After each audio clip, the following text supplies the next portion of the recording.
c'est important. Congo ñoo lancé seen appel d'offres pour une société qui va faire l'exploitation et la commercialisation de l'électricité. ñu koy wax contrat d'affermage. mooy maanaam le Sen'Eau doon Sénégal te SDE doonoon ko. moom la Sénélec bëggoon doon Congo. Ils ont lancé l'appel d'offres, ils ont gagné. bañ ko gagné nag problème bi nag mooy dafa jur coow. ndaxte coow li mooy syndicat yi ñoo kaas. mais ñoom kenn boolewu leen ci processus bi. kaas googu ñu kaas. tax na mu dem ba ci biir. Gouvernement congolais arrêté processus bi. léegi ñun sunu ministre de l'énergie Birame Souleye Diop dafa dem Congo dem fa pour xool nu ñu décanter affaire bi. ñoom ñu dem bind seen communiqué conseil des ministres ni le gouvernement suspend le contrat parce qu'il y a des zones d'ombre. Suspension là quoi. Suspension. Ok. Donc aujourd'hui xam nga ba Birame Souleye demee ba Congo. nga ñëw ba foofu. ñuy suspendre ça veut dire que sunu diplomatie doxul. parce que diplomatie moo am problème. sunu diplomatie bu amul woon problème doo déplacer ministre du am résultat. ma dem ba foofu. xanaa xamoo tey jii nii bëri na ay convention yooyu dégg ñu ne président ak diw signé nañ ko mais dañ koy waxtaane ba bis boobu noonu dañ koy jëmmal rek. mais yow boo jëlee ay formalité la rek quoi. boo jëlee déplacé ministre fii ba Congo plus de 8 heures de vol. nga egg ak sori du fii yëpp. nga egg foofu noonu ñu recevoir la nga ñëw wax sourire ba cay nopp. communiqué conseil des ministres mu ne contrat bi na xaar. Pendant que le ministre est sur place, accompagné des officiels. Donc, noonu. loolu moo. c'est vrai que impact bi diplomatie bi war a am quand même. bu ko amoon du loolu. maanaam c'est vrai que le ministre n'est gros calibre que par le mot. bu doon Aïssatou Diop bu doon Aïssata Tall ba mu jàngal def bu sóoram googu waaxu. làkk ay français. ok donc loolu moo nekk noonu quoi. maintenant en espérant que dinañ ci kii. parce que lu ñuy wax rek ñun. parce que soxla nañ ko en fait réew mi soxla na ko quoi ñun Sénégal. fépp fu suñu entreprise war a dem ba am fa ndam dañ ko war a ndamoo. absolument te dañ leen war a jàppale. dañ ko war a jàppale waaw ndaxte xam nga ci kaw loolu je donne juste un exemple semaine bi passée. j'ai vu Waly Diouf Bodian malgré toutes les critiques que je peux faire à son endroit. je l'ai vu aller à Anvers en Belgique.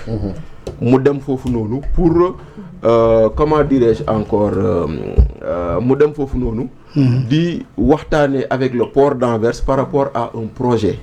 boo xam ne bii ni dafa war a ñëw Sénégal ñu koy wax projet Jambar. mais gis naa ko mu koy bind sur sa page j'ai dit mais voilà moi je préfère ce Waly Diouf là. waaw je préfère ce Waly Diouf là qui nous parle de développement portuaire. qui nous parle de développement portuaire qui nous parle d'avenir que celui-là qui passe son temps à daggasanter avec des opposants parce que tey jii nii le port est la porte d'entrée de notre économie. Absolument. Quand le port marche ça veut dire que l'économie marche. kon lépp luy développer suñu port moom daf ci war a jublu. dox ci wax ci. donc loolu mooy loo xam ne donc moo tax nag bu fekkente ne il le fait on l'encourage.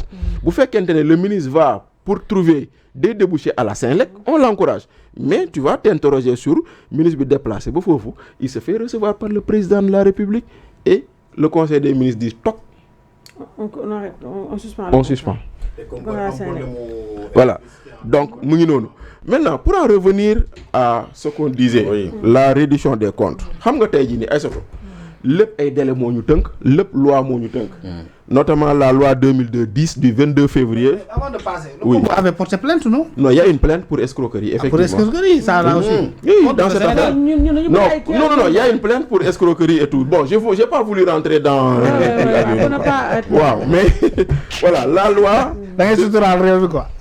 On est bien obligé.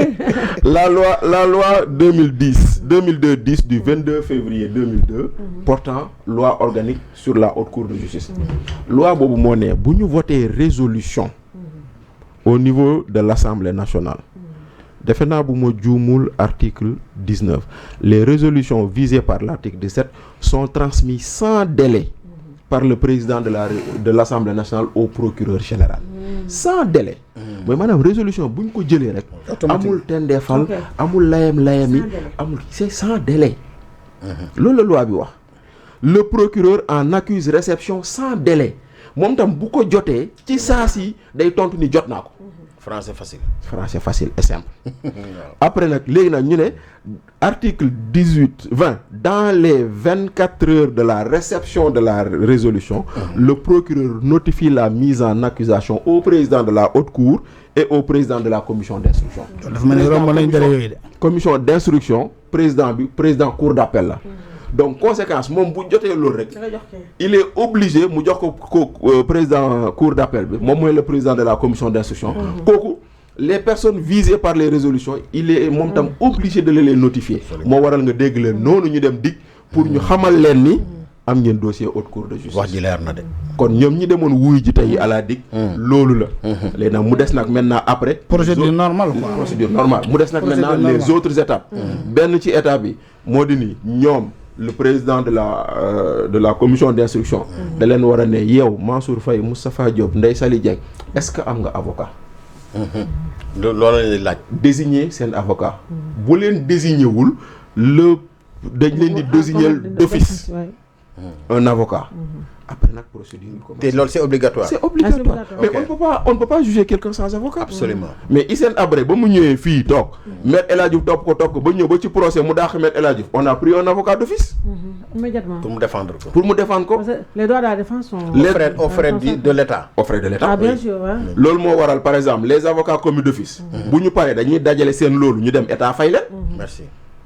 am na ay avocats yoo xam ne ñoom loolu rek la ñu. Commis d'office. D'accord. Commis d'office.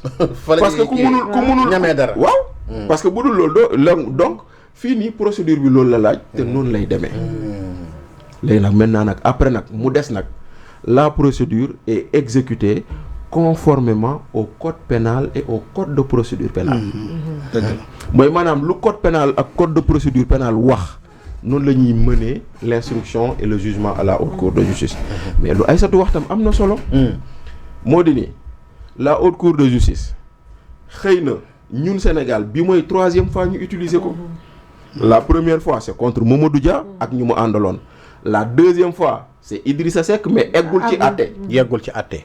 yeggul ci àtte instruction la yem mu am non-lieu ñu tëj dossier bi fàtte mu jeex.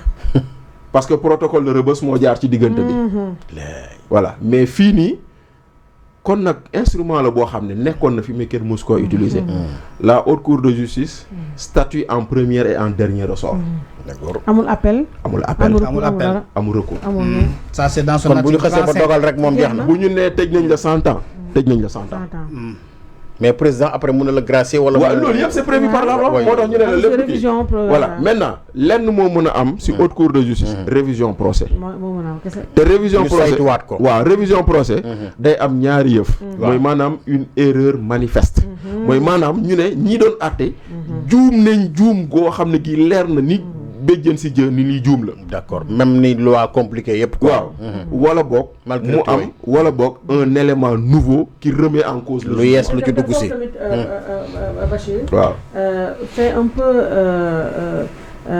la jonction wala boog similitude ba am entre haute cour de justice ak ak CREI. waaw créé. waaw ay